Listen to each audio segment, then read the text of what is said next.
Let me tell you the truth. Forgiveness does not mean forgotten. I will say that again. Forgiveness does not mean forgotten.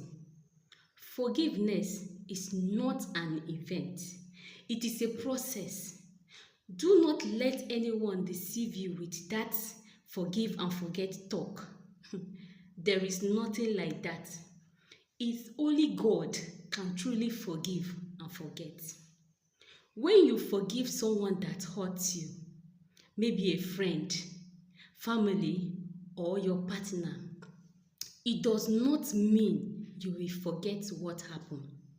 But the real sign of forgiveness is when you remember and it does not hurt your heart again. That is what real sign of healing feels like.